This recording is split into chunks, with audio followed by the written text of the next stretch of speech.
Hai guys, welcome back to my channel. Seperti biasa, di sini aku akan mereview alur cerita film. Dan kali ini aku akan membahas film A Quiet Place part 2-nya. Pada part 2 ini akan sedikit menceritakan awal kejadian bencana sosial itu terjadi secara flashback, di mana ternyata hari itu merubah seluruh dunia menjadi sebuah ancaman bagi manusia. Please sekali lagi spoiler alert. Oke, next, bagi kalian yang tetap pengen nonton, cukup stay tune on my video. Let's check it out.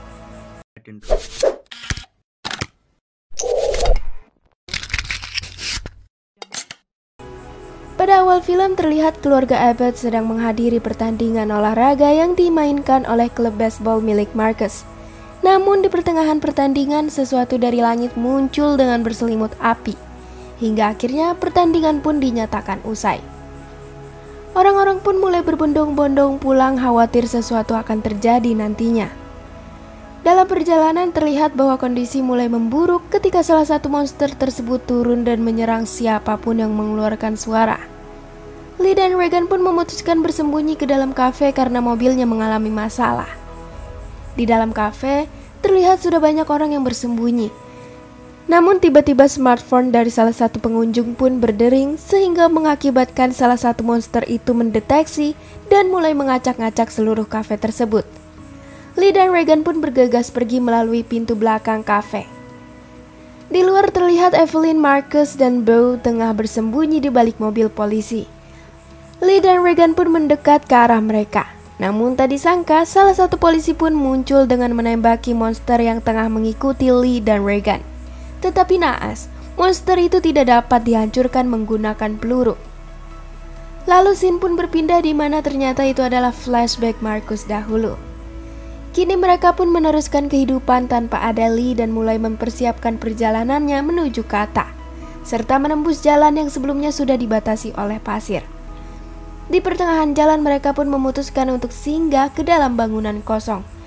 Namun naas, mereka terjerat banyak ranjau sehingga mengakibatkan monster tersebut berdatangan. Lalu Regan pun segera mempersiapkan alat rancangan Lee untuk melawan alien tersebut serta bergegas lari ke dalam. Ketika di dalam tak disangka bahwa mereka kembali bertemu Emmett, yaitu teman baik Lee. Namun Emmett justru mengatakan bahwa Evelyn beserta anak-anaknya harus pergi karena persediaan miliknya mulai menipis. Evelyn pun memohon agar Emmett dapat menerimanya. Emmett pun langsung mempertimbangkan kembali kata-katanya. Lalu Evelyn pun langsung mengobati kaki Marcus yang terluka akibat jeratan yang dipasang oleh Emmett. Selesainya Evelyn mengobati Marcus, mereka pun berbincang-bincang. Di sela perbincangan tersebut, Evelyn sempat menanyakan tentang keluarga Emmett. Emmett pun menceritakan bahwa keluarganya telah meninggal satu persatu. Tak lama Marcus yang sedang memantau perkembangan itu pun langsung terkejut bahwa terdapat sebuah lagu yang sedang disiarkan berjudul Beyond the Sea di radio. Hal itu menandakan bahwa masih ada orang yang masih hidup. Emmett yang mendengar hal itu pun tidak setuju dengan pendapat Evelyn dan anak-anaknya. Ia pun langsung berlalu pergi untuk menghindari perdebatan dan menyuruh mereka pergi besok.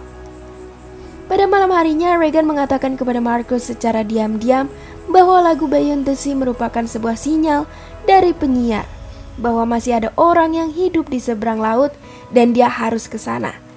Namun Marcus tidak menyetujui keputusan Regan. Keesokan harinya ketika Marcus terbangun, terlihat di sampingnya tertulis secari kertas bertuliskan Keep Listening, yang menandakan bahwa Regan telah pergi menuju seberang laut tersebut. Evelyn yang panik langsung meminta pertolongan Emmett untuk mencari Regan dan membawanya pulang. Sedangkan di pertengahan jalan, Regan yang menyusuri sebuah rel bekas stasiun itu pun langsung mengecek kereta yang terbengkalai di depannya, bertujuan untuk mengambil sebuah kotak P3K yang berada di dalam ruangan masinis. Namun tiba-tiba salah satu monster terlihat sudah berada di dalam kereta. Hal itu akibat Regan yang terkejut sehingga menimbulkan suara. Dengan cepat ia pun menyalakan senjata yang ia bawa dan mulai menembak monster tersebut. Namun ketika Regan menembak yang kedua kali, tembakannya justru mengalami kemacetan. Emmett yang sudah berada di belakang monster itu pun langsung menembaknya dan langsung membawa Regan keluar dari kereta untuk menghindari datangnya para monster. Mereka akhirnya memutuskan untuk beristirahat di dalam stasiun. Tetapi ketika Regan terbangun, senjata-senjata yang ia miliki untuk membunuh monster itu telah dibawa oleh Emmett. Ketika Regan merasa syok, tiba-tiba Emmett datang dan membawa senjata-senjata milik Regan dan mengatakan bahwa ia telah menemukan perahu. Sedangkan Evelyn yang di rumah akhirnya memutuskan pergi mencari persediaan obat-obatan dan oksigen untuk anaknya, serta meninggalkan bayinya kepada Marcus. Meskipun sebelumnya Marcus merasa keberatan. Pada malam harinya, Marcus merasa cemas karena Evelyn tidak kunjung pulang. Ia pun memutuskan untuk menunggu di atas sambil mengeksplor bagian atas gedung dan menaruh adiknya di dalam kotak serta menyalakan oksigennya. Di tempat lain terlihat Regan dan Emmett pun memasuki sebuah kampung nelayan untuk mengambil kapal dengan hati-hati. Namun tiba-tiba ketika Emmett sedang melepaskan tali kapal, terlihat bahwa ada seorang anak kecil yang melintas cepat. Ia pun segera mencari sosok tersebut. Dan akhirnya Emmett pun menemukan anak kecil tersebut, namun tanpa diduga anak itu merupakan sebuah jebakan orang-orang kampung nelayan. Sedangkan di rumah, Marcus yang tengah eksplorasi pun terkejut karena menemukan sesosok mayat yang sudah membusuk di dalam ruangan dengan ditutupi sebuah gorden. Ia pun bergegas lari ke dalam sehingga menimbulkan suara bising. Evelyn yang sudah berada di depan gedung langsung berlari ke dalam dan mengalihkan fokus monster yang ternyata sudah menunggu di depan pintu. Scene pun berpindah memperlihatkan Regan dan Emmett yang sedang berjuang untuk lepas dari jeratan orang-orang kampung nelayan. Hingga akhirnya mereka berdua pun lolos pergi menggunakan perahu kapal ke seberang laut. Sesampainya mereka di sana, Emmett tak menyangka bahwa ternyata masih ada sekelompok penyintas yang masih selamat. Di sana mereka disambut dengan hangat oleh para penyintas. Lalu di sela penyambutan, seseorang pun bertanya kepada Emmett perihal bagaimana Emmett dan Regan dapat sampai di sana. Emmett pun menjelaskan bahwa Regan lah yang awalnya dapat membaca makna lagu Beyond the Sea di radio. Lalu Emmett juga menceritakan bahwa mereka datang untuk memberikan bantuan untuk menumpas para monster menggunakan alat temuan milik Lee. Keesokan harinya Emmett pun mengabarkan bahwa para penyintas sudah setuju dengan rencana Regan. Emmett pun berlalu pergi untuk mengontrol kapalnya. Di sana Emmett pun terkejut karena masih terdapat monster yang terbawa dari pulau nelayan. Ia pun segera berlari menuju pemukiman dan menyuruh para penduduk untuk segera masuk ke rumah dan berlindung. Seketika pulau tersebut pun kacau. Emmett dan Regan pun pergi menuju tempat penyiaran bersama seorang penyintas. Tetapi naas, sesampainya di sana salah satu penyintas itu justru terbunuh. Regan pun memutuskan untuk terus melanjutkan rencananya dengan dibantu oleh Emmett. Dengan hati-hati mereka pun masuk ke dalam studio yang ternyata masih terdapat satu monster di dalam. Ketika Regan masuk, pintu justru berdenyit kencang sehingga monster yang berada di salah satu ruangan pun langsung menyerang Emmett yang berusaha melindungi Regan.